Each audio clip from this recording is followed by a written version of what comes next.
Gubernur Jawa Timur Khofifah Indar Parawansa membuka musyawarah wilayah atau Muswil ke-9 LDII Jawa Timur. Muswil yang digelar secara virtual itu diikuti sekitar 500 peserta. Dalam arahannya, Khofifah mempresentasikan program kerjanya dan mengajak LDII berpartisipasi dalam membangun Jawa Timur. Berikut arahan Gubernur Jawa Timur Khofifah Indar Parawansa dalam Muswil LDII Jawa Timur. Seluruh jajaran pengasuh pondok pesantren di lingkungan LDII, semua yang terkonfirmasi di dalam pembukaan Muswil 9 yang saya takdimi, dan yang terhormat Al-Mukarram Bapak Kiai Haji Kriswantono Santoso, Pejabat Ketua Umum DPP LDII, juga seluruh jajaran Dewan Penasehat DPW LDII Jawa Timur, yang terhormat seluruh jajaran Forkopimda, instansi-instansi vertikal, dan seluruh tamu undangan semua yang saya hormati, juga yang terhormat Ketua DPW LDII Jawa Timur Bapak Kiai Amin Adi, dan seluruh jajaran DPW, seluruh jajaran DPD LDII seluruh kabupaten kota se-Jawa Timur, juga teman-teman saya dari Pemprov, Pak Sekda, rupanya kalau main pingpong sama Pak Ketum, Pak Sekda ternyata selalu unggul. Saya baru tahu ini Pak Ketum.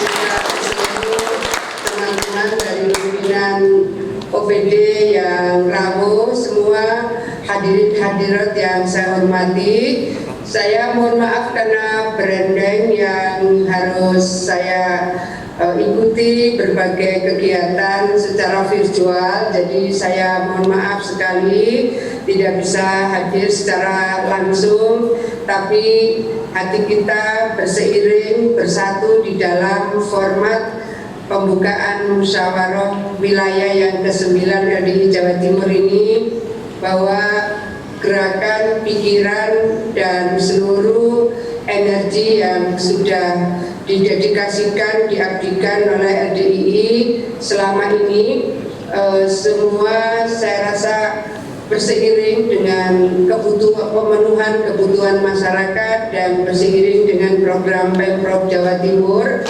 Kami menyampaikan terima kasih Pak Ketua DPW LDII, hafal sekali Nawa Bakti Satya. Saya khawatir Pak Sekda yang belum hafal.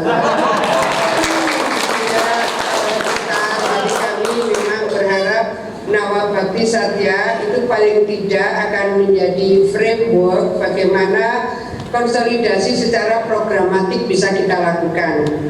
Program dilakukan oleh sangat banyak lembaga, program dilakukan oleh sangat banyak institusi. Bagaimana kemudian masing-masing program itu bersinergi menjadi titik yang bisa memberikan kemaslahatan bagi masyarakat banyak dan memberikan tetesan kesejahteraan bagi lingkungan yang memungkinkan bisa kita sapa, sehingga seluruh silaturahim secara programatik itu akan bisa mewujud sebagai ikhtiar kita mendorong bagaimana negara ini bisa saat pandemi, berarti dia bisa segera terentas dari kontraksi ekonomi yang tadi Pak Ketum sudah sampaikan.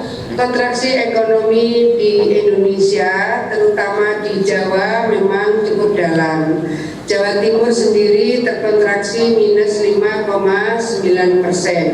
Tetapi yang minus 5,9% ternyata adalah kontraksi terendah dari seluruh pertumbuhan ekonomi di Jawa. Ini pada bulan kemarin.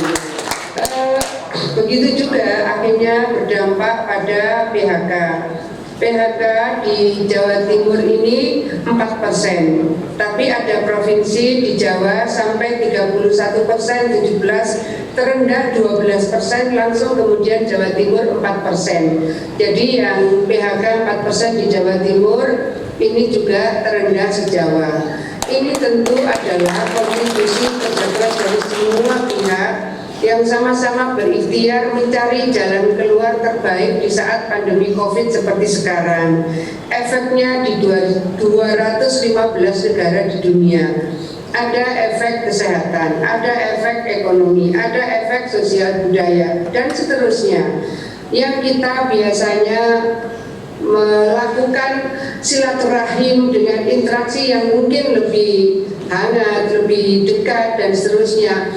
Hari ini kita diajak agak berjarak. Duduk pun kita diajak berjarak. Pertemuan-pertemuan fisik juga sangat terbatas. Pertemuan-pertemuan kita lakukan secara virtual. Nah, saya ingin menyampaikan kepada seluruh peserta muswil, peninjau, dan semua keluarga besar LDII. Mari kita bayangkan apa yang tadi sudah disiapkan oleh LDII menurut Pak Ketum, bahwa ada platform yang disiapkan untuk pendidikan karakter yang atau pondok karakter. Tentu akan menjadi referensi bagaimana pendidikan berkarakter yang tidak mudah didapatkan pada proses pendidikan secara virtual adalah tarbiyah.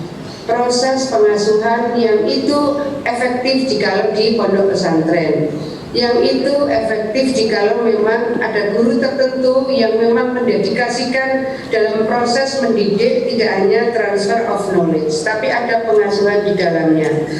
Ada proses takdim, bagaimana mengajarkan keberadaban kepada anak didik kita. Itu juga kalau secara virtual tidak mudah. Oleh karena itu, inovasi-inovasi dari LDII tentu akan menjadi pintu pembuka bagi penguatan pendidikan kita. Apakah yang hari ini nanti bisa dilakukan secara virtual, ataukah pada saatnya sudah bertahap dilakukan secara langsung face to face, tetap bahwa pendidikan karakter atau pondok karakter lebih spesifik lagi itu adalah kebutuhan besar bagi bangsa dan masyarakat kita tentunya, yang nanti akan membangun keberlanjutan dalam profesi apapun. Nah, saya ingin mengajak kepada kita semua. Saya punya beberapa slide. Ini adalah saya mencoba menyeiringkan dengan tema LDII, bagaimana membangun masyarakat yang cerdas, sehat, dan harmoni melalui SDM yang profesional dan religius. Ini adalah alhamdulillah tentu juga kontribusi dari LDII dan seluruh lembaga pendidikan di Jawa Timur yang luar biasa, negeri maupun swasta, dari seluruh Muhammadiyah dan seluruh elemen-elemen yang menyelenggarakan lembaga pendidikan. Ini alhamdulillah 5 besar provinsi dengan siswa yang lolos terbanyak. Ini berarti yang tanpa tes SNMPTN kita bisa menyaksikan bahwa Jawa Timur tertinggi, dan dibanding yang kedua Jawa Barat tingginya sangat signifikan. Apa yang ingin saya sampaikan, terima kasih kepada para guru dan penyelenggara lembaga pendidikan. Jadi prestasi yang sudah sangat baik ini mohon tetap akan kita jaga dan terus kita tingkatkan. Jadi Jawa Timur ini tertinggi dan tingginya sangat signifikan dibanding dengan provinsi kedua, ketiga, keempat, dan kelima. Berikutnya adalah para kiai, para peserta muswil LDII. Ini adalah wajah kegiatan ekonomi dunia saat ini yang tadi sudah disampaikan oleh Pak Ketum DPP LDII. Memang hari ini kalau kita mau kompetisi, di luar kita ini banyak raksasa, banyak monster, banyak gajah-gajah. Maka yang sekarang ini memang menjadi tren adalah bagaimana kolaborasi, sinergi, dan sharing ekonomi. Sharing ekonomi ini menjadi bagian yang penting karena memang kita diajarkan i'mal lidunyaka ka'annaka ta'ishu abadan wa'mal li akhiratika ka'annaka tamutu ghadan. Bagaimana sebetulnya kerja keras ini berseiring antara pemenuhan kepentingan duniawi dan pemenuhan kepentingan ukhrawi. Jadi kalau misalnya di lingkungan para pendidik di LDII, baik di pondok pesantren maupun yang non pondok pesantren, pasti akan disampaikan man arada dunya fa'alaihi bil ilmi wa man arada al-akhirah fa'alaihi bil ilmi wa man arada ma fa'alaihi bil ilmi. Pada posisi seperti ini ilmu.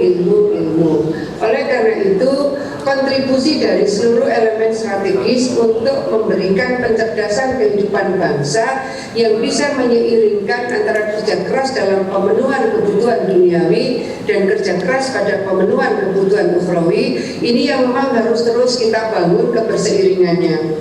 Berikutnya adalah ini tren yang tadi saya sampaikan itu, Jack Ma, tentu kita semua tahu ini adalah foundernya Alibaba.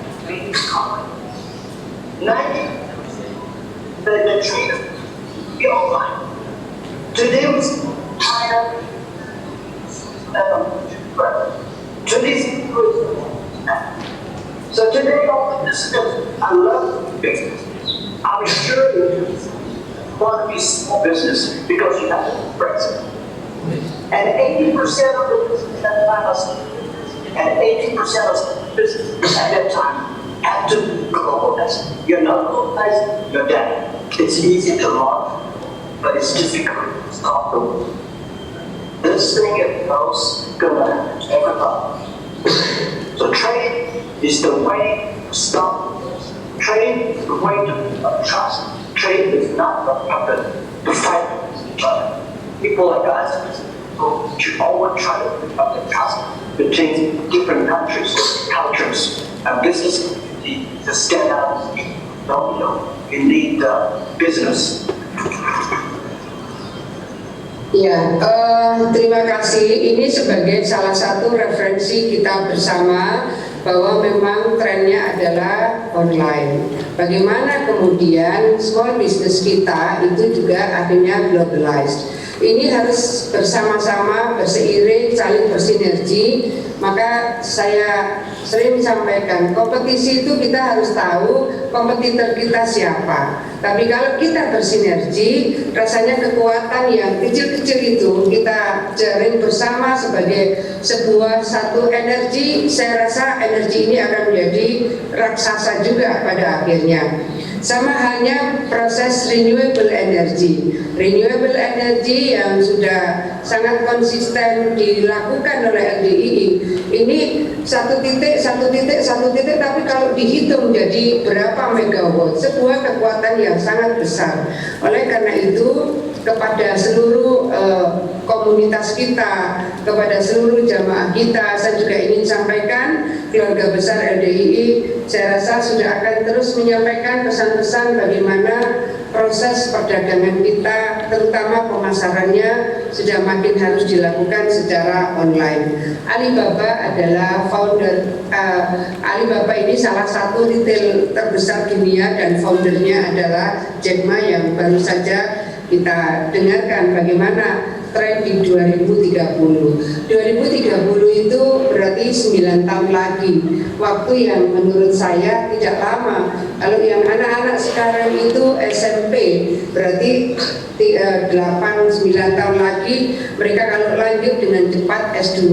Mereka lah yang harus bersiap-siap untuk menghadapi 2030 dengan berbagai digitalisasi ekonomi. Dan tentu adalah format-format pendidikan kita, format-format layanan kesehatan kita sekarang sudah mulai masuk pada telemedicine misalnya, kebutuhan komunikasi dengan dokter tidak harus konsultasi secara langsung dan seterusnya. Hari ini pada saat muswil, saya rasa pasti itu akan menjadi bagian dari kajian kita bersama bagaimana muswil hari ini tidak hanya menyiapkan program 5 tahun ke depan, tapi juga akan menyiapkan fondasi bagaimana 2045 Indonesia emas dan 2045 generasi emas seperti apa yang akan kita siapkan hari ini. Apa yang tadi disampaikan Pak Ketua DPW LDII, Pak D. Amin Adi adalah bagian bagaimana kekuatan keluarga, kekuatan karakter, dan penyiapan integritas diri masing-masing anak-anak kita, termasuk adalah yang ada di lingkungan lembaga-lembaga pendidikan LDII sendiri. Ini adalah Jatim Cerdas. Saya menyampaikan terima kasih Pak Amin Adi, paham sekali ini. Ada MJC, Millennial Job Center. Memang trennya adalah tren gig economy. Karena trennya gig economy, mereka akan cenderung masuk profesi-profesi tertentu, dan mereka anak-anak muda ini, para milenial, ini Millennial Job Center, akan cenderung memasuki area-area yang komitmen atau kontrak kerjanya jangka pendek. Oleh karena itu, ini yang juga harus diantisipasi ketika kita mendapatkan profesional tertentu dan trennya milenial ini senangnya adalah kontrak jangka pendek, maka sudah harus disiapkan regenerasi secara lebih intensif lagi. Berikutnya ini adalah kerangka strategis pembangunan pendidikan Jawa Timur. Strategi 1, penguatan manusianya, insan pendidikannya. Kemudian strategi 2, peningkatan mutu dan akses. Strategi 3, pengembangan efektivitas birokrasi melalui perbaikan tata kelola pendidikan. Jadi memang pendidikan kita akan harus terus beradaptasi dengan berbagai dinamika kehidupan, apakah digital, dinamika kehidupan sosial, dinamika interaksi ekonomi, dan seterusnya. Dan berikutnya ini adalah program prioritas yang kami berharap akan mendukung Nawabakti Satya 3. Di sini adalah Jatim Cerdas. Bapak Ibu semua yang saya hormati, seluruh peserta Muswil dan juga para peninjau, karena ini juga ada peninjau yang dari luar Jawa Timur dan hadir di Jawa Timur. Saya menyampaikan selamat datang di Jawa Timur. Hari ini memang COVID-19 masih belum berhenti penyebarannya. Tadi data-datanya luar biasa. Pak Ketum LDII juga sudah sampaikan bahwa memang ada daerah-daerah yang hari ini di Jawa Timur masih kategori zona merah. Tetapi saya ingin menyampaikan bahwa zonasi itu tidak menggambarkan seluruh area di kabupaten kota yang ada. Jadi saya ambil contoh Malang, pernah Malang itu zona merah. Ketika Malang itu zona merah, ternyata masih ada kecamatan-kecamatan yang sampai sekarang, kalau tidak salah 8 kecamatan itu tetap hijau. Jadi artinya untuk kegiatan sosial keagamaan termasuk pendidikan dan seterusnya, saya rasa masing-masing DPD RDI di kabupaten kota bisa update ke gugus tugas COVID-19 di masing-masing kabupaten kota, karena memang tidak semua daerah yang masuk kategori zona merah itu berarti kabupaten ini seluruh kecamatannya merah, seluruh desanya merah, tidak begitu.